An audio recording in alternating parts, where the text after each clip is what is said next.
सभी को मेरा नमस्कार। जय माता रानी की। तो दोस्तों, सबसे पहले आपके माता पिता, गुरुदेव, भगवान, इष्ट सभी को मेरा कोटि कोटि प्रणाम। तो दोस्तों, इस बार मैं आपके लिए मकर संक्रांति पर धर्मराज जी महाराज की कहानी का संपूर्ण विधि पूर्वक उद्यापन लेकर आई हूँ।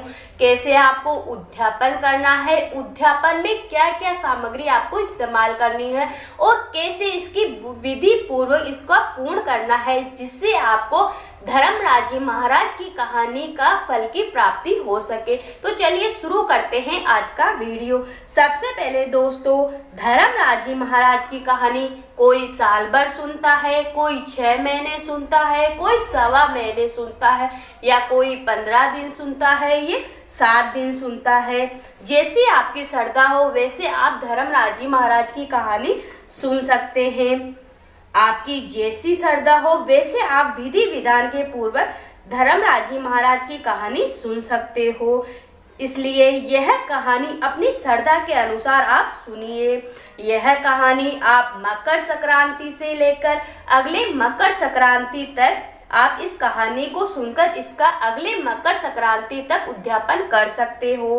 अब मैं आपको बताती हूँ कि उद्यापन की आपको कौन कौन सी सामग्री चाहिए। तो सबसे पहले दोस्तों, उद्यापन में काठी, छतरी, चप्पले, चौड़े से कपड़े, कंदील, लोटे में शक्कर डालकर, कटोरी में 1.25 पाव मूंग, मोती, मूंगा, आप 5 प्रकार के अनाज रख सकते हैं, 1.25 किलो, या आपकी श्रद्धा न हो तो आप 1.25 पाव 5 प्रकार के अनाज रख सकते हो। अनाज में आप मूंग रख सकते हो, चावल रख सकते हो, अनाज कोई भी 5 सामग्री रख सकते हो।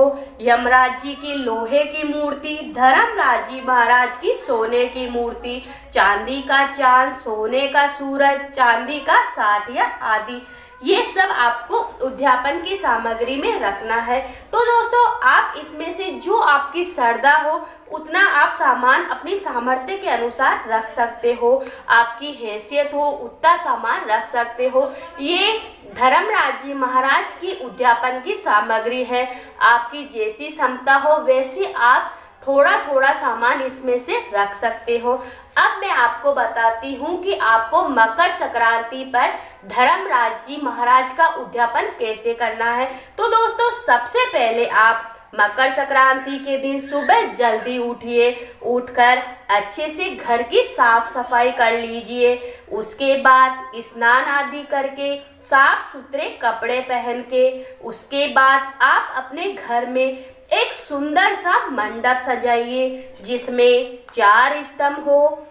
मंडप और घर को सुंदर वस्त्र और फूलों से और हरे पत्तों से आप सजा सकते हो।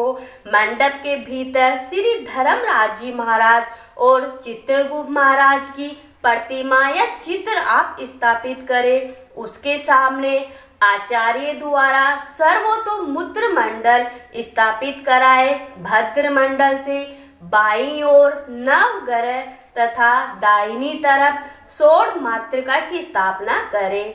मातृका के समीप गणेश जी तथा ईशान कोण में रुद्र कलश स्थापित आप करें।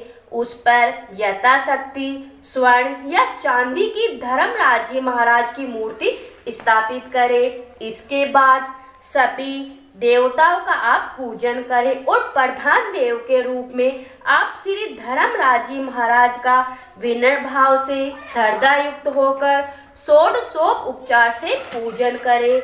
आचार्य या ब्राह्मण द्वारा गणेश गौरी नवग्रह के निमित्त हवन और ग्रह शक्ति करा के श्री धर्मराज जी महाराज को आहुति देते हुए इन मंत्रों का उच्चारण आप कर सकते हैं।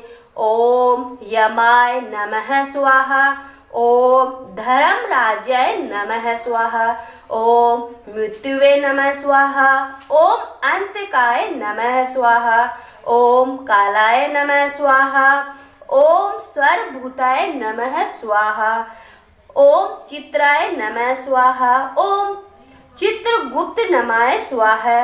इन मंत्र आहुतियों की आवर्ती करें। खीर या मावे से लक्ष्मी होम करें। 5 लोकपाल और 10 दिक्पाल की पूजा कर पूर्ण आहुति करें। हवन के बाद ब्राह्मण जोड़े को सहित 14 दंपति पति पत्नी को भोजन कराए और 14 बर्तन लाकर प्रत्येक दंपति को एक एक बर्तन अर्पण करे एवं दक्षिणा देकर उन्हें विदा करिए।